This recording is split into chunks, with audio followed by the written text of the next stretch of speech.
July August গণহত্যা মামলায় সাবেক প্রধানমন্ত্রী শেখ হাসিনার বিরুদ্ধে ১ মাসের মধ্যে তদন্ত শেষ করার নির্দেশ দিয়েছেন আন্তর্জাতিক অপরাধ ট্রাইব্যুনাল। অন্যদিকে ক্ষমতাচ্যুত হয়ে বর্তমানে ভারতে অবস্থান করা হাসিনাকে ফেরাতে ইন্টারপোলের সাহায্য নেওয়ার কথা জানিয়েছে বর্তমান সরকার। হাসিনাকে গ্রেফতার করতে রেড অ্যালার্ট জারির কথা উঠেছে, এমনকি ভারতের কাছে হাসিনাকে ফেরত চাওয়া হবে জানিয়েছে সরকার। শেখ হাসিনার বিরুদ্ধে রেড অ্যালার্ট জারি করে তাকে বাংলাদেশে ফেরাতে ইন্টারপোলের ক্ষমতা কতটুকু, কিংবা বহির্সমর্পণ চুক্তির মাধ্যমে কূটনৈতিক উপায়ে ভারত থেকে ফেরানোই বা কতটা সম্ভব। জুলাই আগস্টে পতিত সরকার গণহত্যা চালায় ছাত্র জনতার উপর। হাজারের অধিক ছাত্র জনতাকে হত্যা করে ক্ষমতাচ্যুত শেখ হাসিনা সরকার। এসব হত্যাকাণ্ডে সরাসরি নির্দেশ দেয় আওয়ামী লীগ সরকার। এমন হত্যাকাণ্ডের জন্য বিচার দাবি করে হাসিনার বিরুদ্ধে ২ শতাধিকের বেশি খুনের মামলা করা হয়েছে। একমাত্র ওয়ালটন এসি দিচ্ছে ১ বছরের রিপ্লেসমেন্ট গ্যারান্টি।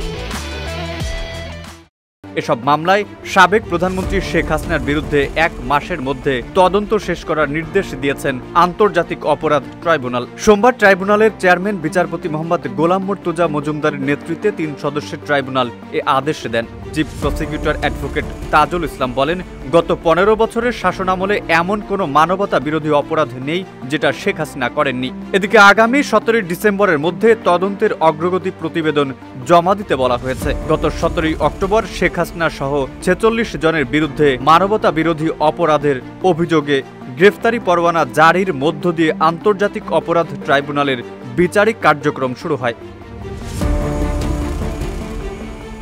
ছাত্র জনতার অভ্যুত্থানে ক্ষমতাচ্যুত হয়ে ৫ আগস্ট দেশত্যাগ করার পর থেকে এখন পর্যন্ত ভারতে অবস্থান করছেন শেখ হাসিনা। সাবেক এই প্রধানমন্ত্রী দ্রুত বিচার কার্যক্রম শুরুর জন্য নানামুখী কর্ম শুরু করেছেন আদালত। এরই মধ্যে ইন্টারপোলকে অনুরোধ করা হয়েছে শেখ হাসিনার বিরুদ্ধে রেড অ্যালার্ট জারির জন্য।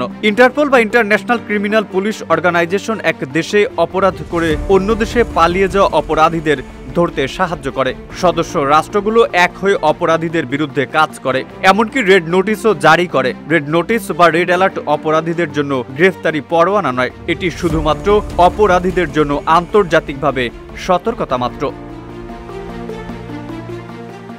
ইন্টারপোলের কাছে রেড অ্যালার্টের আবেদন করতে পারে কোনো একটি দেশ কিংবা কোনো আন্তর্জাতিক অপরাধ ট্রাইব্যুনাল। এদিকে রেড অ্যালার্টের ভিত্তিতে কাউকে গ্রেফতার করতে ইন্টারপোল কোনো দেশের আইন শৃঙ্খলা বাহিনীকে বাধ্য করতে পারে না। গ্রেফতারের সিদ্ধান্ত সদস্য রাষ্ট্র তাদের নিজস্ব আইন অনুসারে নেয়।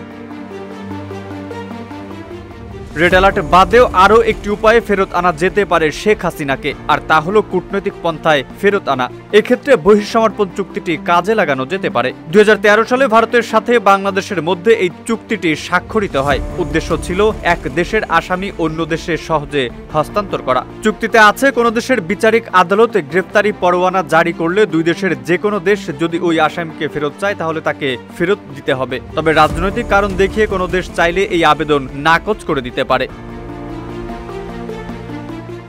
একদিক ইন্টারপোলের রেড অ্যালার্টের ভিত্তিতে কাউকে গ্রেফতার করতে কোনো দেশের আইন শৃঙ্খলা বাহিনীকে বাধ্য করতে পারে না, অন্যদিকে ভারতের সাথে সখ্যতা থাকায় সে দেশে আশ্রিত হাসিনা। তবে কি দেশে ফিরিয়ে এনে তাকে বিচারের মুখোমুখি করতে পারবেন আদালত? মেহেদী হাসান, নিউজ ডেস্ক, ইত্তেফাক।